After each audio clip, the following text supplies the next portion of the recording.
Hi guys, welcome back to the channel. In this episode I will be showing you this. Yes, another e92 M3. As some of you know, I already have one of these in Le Mans Blue, an LCI model which I've released a few videos on and I will be releasing quite a lot more content on in the coming weeks. But this Monte Carlo one here is my mate's one. So to cut the long story short, somebody I know was selling it recently. The price was right, the car seemed right, and I said to my mate, you should buy it, and he said no. So I ended up doing the deal anyway, and basically told him in the evening that I said, look, I've made a deal, I'm buying this car, I really think you should have it, otherwise I'll buy it and then I'll figure out what to do with it. So he ended up buying it eventually, and we went and collected it last night and drove it back. So a little bit about the car then. It's Monte Carlo edition, being in Monte Carlo blue. It's got the reverse coloured wing mirrors, so black caps and body coloured bases, which I find quite strange. It's got some fancy kick plates, and it would have come with 10mm lower suspension from factory. It's done 120,000 miles, it's got extensive service history, it has had rod bearings done a few years ago. It's also had a little knock on the right hand side, so the wing and the rear quarter have been repaired, but the repair quality is very good and the colour match is absolutely fantastic. I saw the pictures of the damage and I'm very happy with how this has been repaired. Overall, excellent condition, in and out, and it should be a quite nice little project. The only downside is it has a few questionable modifications, and in America you would say clapped out a little bit, and in the UK you would say ever so slightly bastardized. So our plan is to undo all that and to make it nice again and original for the most part, and then use it as and when we can. So starting with the inside, it has a few questionable things that have been done in here as well. So the non-genuine floor mats, blue start button and the M button. It also has these non-genuine gauges which will be removed, these going faster pedals, and M mats which will also be going, and it also has some color-coded seat belts, I guess to match the stripes on the seats, but the color is a little bit off. Also has ultra bright interior lighting, which again needs to change because at night it's just ridiculously bright. Now moving on to the outside, all looks well. Start with the wheels, 359M replicas sadly, but with decent tires. Discs look okay on the back, so that's good. However, because these wheels are replicas, they are in non-M fitment, so therefore there is a massive spacer on the front and on the back just to bring the wheels out, and I believe the tire size is also incorrect for the M car. And let's have a look at what we've got here. Non-standard M3 badge without any colours, so that will need to be changed for an original one. Front end looks fairly reasonable. Tyre size 235 35 18, so that's wrong. Discs look in good condition, so that's good news. But again, 20mm spacer on the front, and yeah, that will need to be addressed. Now just moving over to the other side, it's got this funky fancy splitter KSB thing, which is just a plastic bolt-on non-functional splitter, which I'm personally not fond of, so I think that's going to be going as well. And having a look at this exhaust, which is blue to match the rest of the theme with this car, looks horrible. It hangs very low, it doesn't sound very good. The car also has test pipes, and I think the gaskets are gone on it because there's a distinct exhaust fumes smell in the cabin, so all of that needs to be looking at. And oh, hello, e91 N55 DCT build, more content coming out soon on that. I digress. So spec wise, very good spec. Folding mirrors, Harman Kardon, or as he was known at pre-LCI level, Logic 7. You can tell by the front tweeters and the rear tweeters. EDC and PDC at the front, and heated seats, and obviously the updated CIC iDrive with luckily retrofitted combox, so that's one less thing to do because it already has audio streaming. Now let's get to the grand prize, which is just here.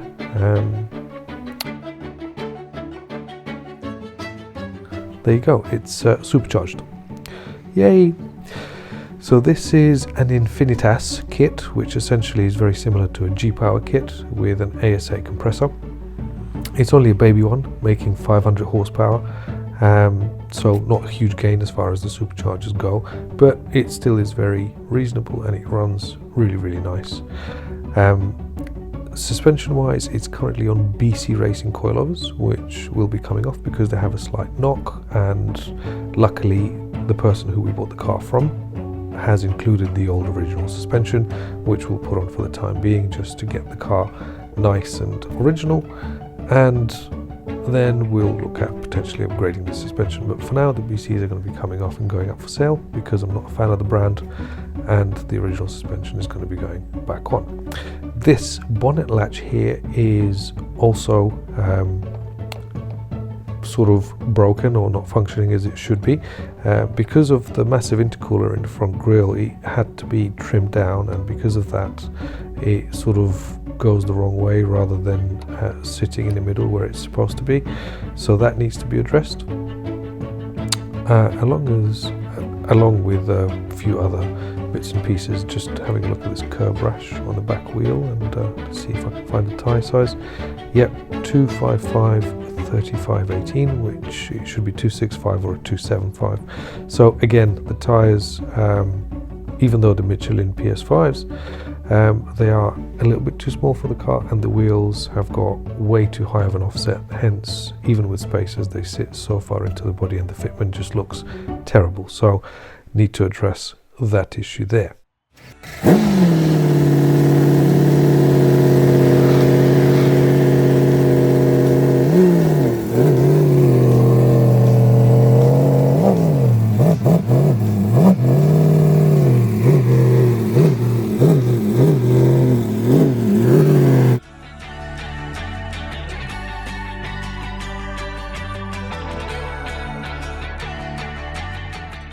I want to know what in the mental health is this. Well, at least this one has all 5. I think one of the rears. Has 4, yeah.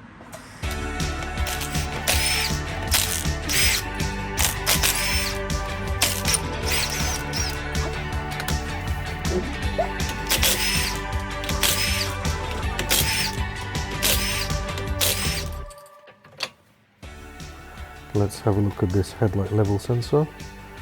Well, that might well be the cause of our headlights aiming at the moon.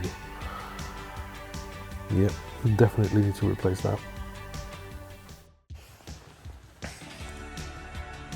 Hang on a minute. Don't they stick up proud? Yeah, they do. Yeah. Jesus. Oh look, the boot's off.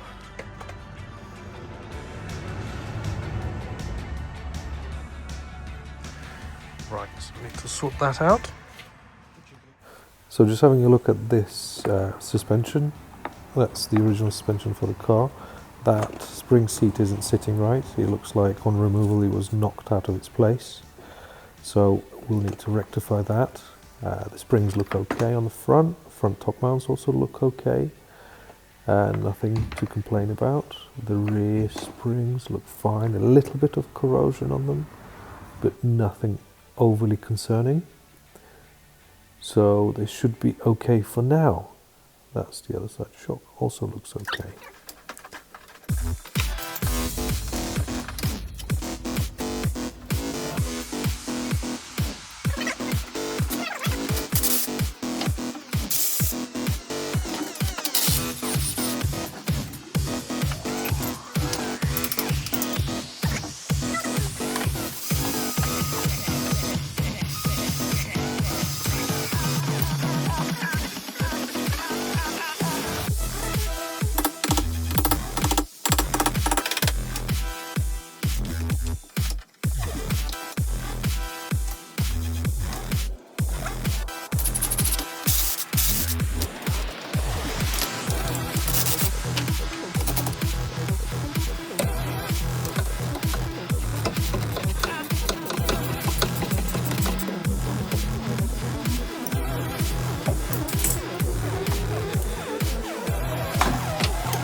So here is a 135i headlight level sensor, and it looks like the only difference between this one and the M3 one is the actual clip.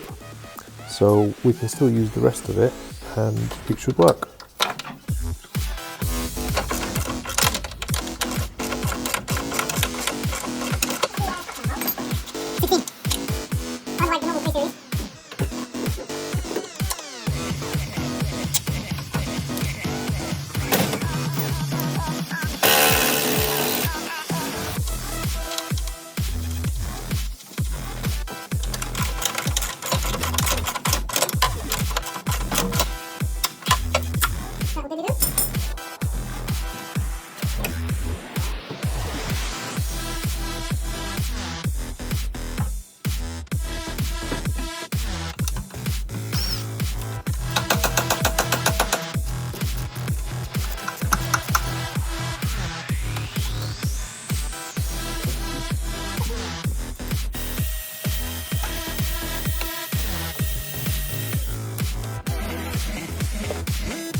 Right about here I realised something wasn't lining up right, and as I was trying to lift the flat under tray it was hitting something, and it turned out to be the power steering line. So after a little bit of bending I managed to actually manipulate it such that it cleared, and eventually bolted everything back on without anything sticking out and rubbing on anything.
Let's have a look at this. Wow. Just...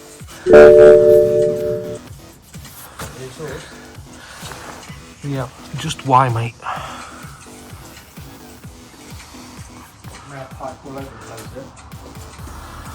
Just nothing but pipe, mate. What the bomber cut is that? It's a toy sport. Yeah. That's all of 50 quid. Well, the good news is the mounts look okay.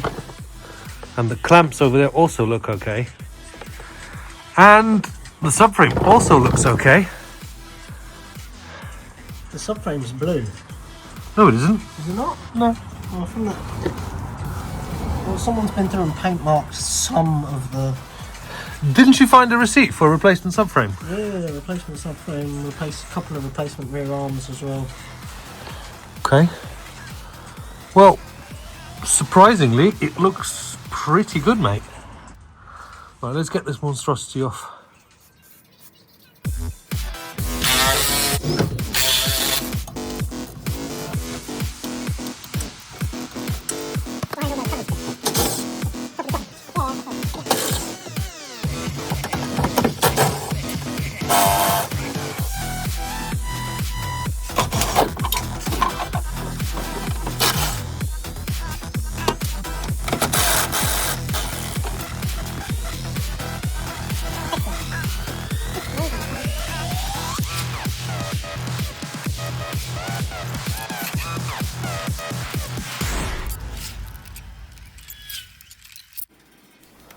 One of the bolts on one of the hangers had a damaged thread, so I quickly rethreaded it with a tap and die set, which is one of the handiest tools I've got in the toolbox, and it worked just fine.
Where do we think is getting caught?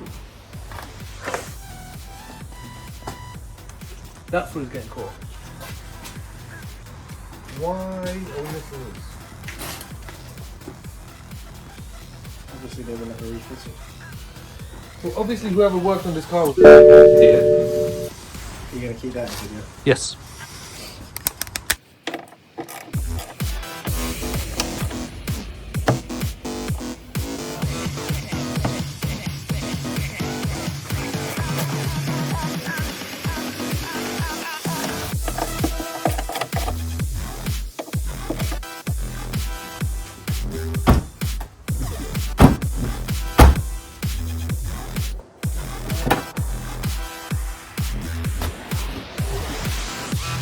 Yay!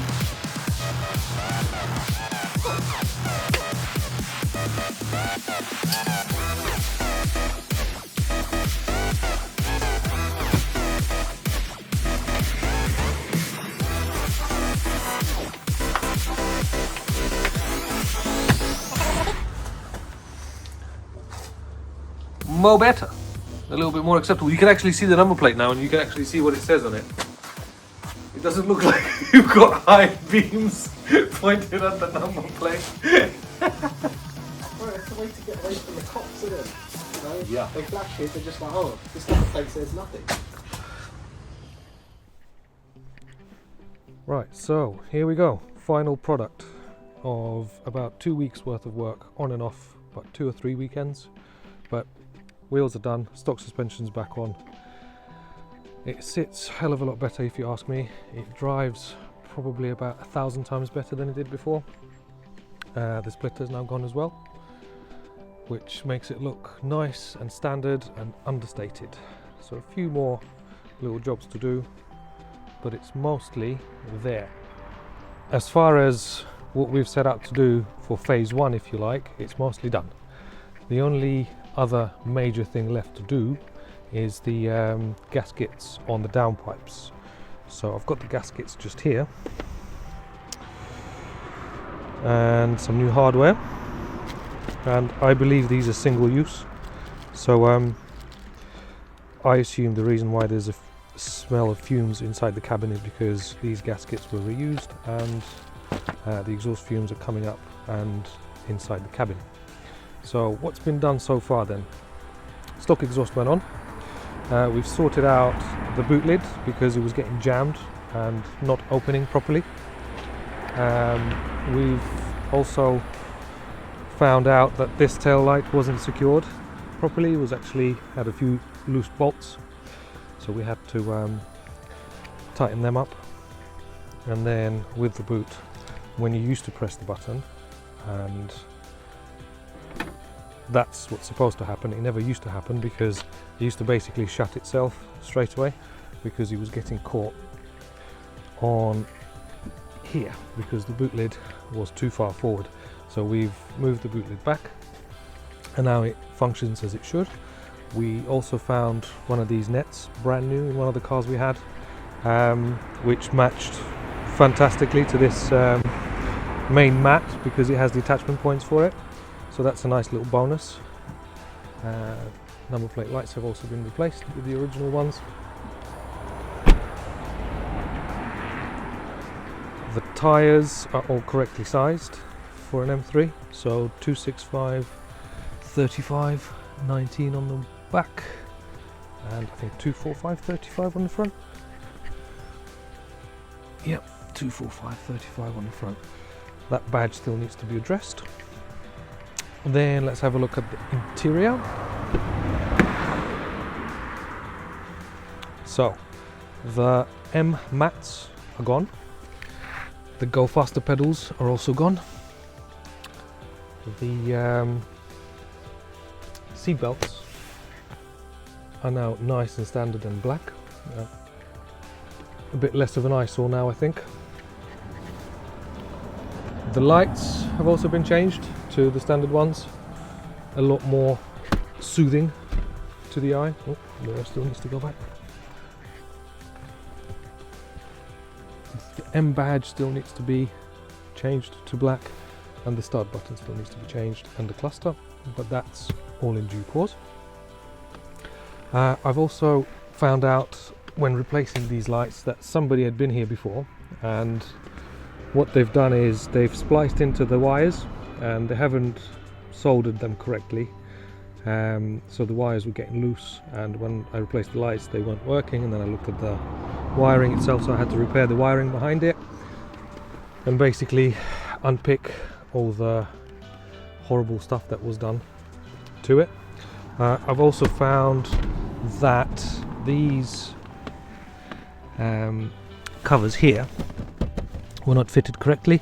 They have special slots where they slot in order for them to be secured, so on the driver's side and on the passenger side, so I've had to remove them and refit them properly, and I think that's about it. Also found that on the B pillars, when whoever fitted the blue seat belts before hadn't fitted them correctly, so they were not fitted correctly with regards to the roof liner, and there were some bits and pieces with this seal which wasn't fitted correctly, and little things like that really upset me. So I've spent quite a lot of time basically rectifying all those issues. So whoever worked on this car before, whoever tried splicing into the wires behind the lights, whoever had these removed, please don't work on cars again. Just find something else to do. Just please don't. But anyway, moving on, let's have a look under the bonnet. I have also sorted out the issue with the latch. So we've modified it and replaced the latch, and it's easier to shut now.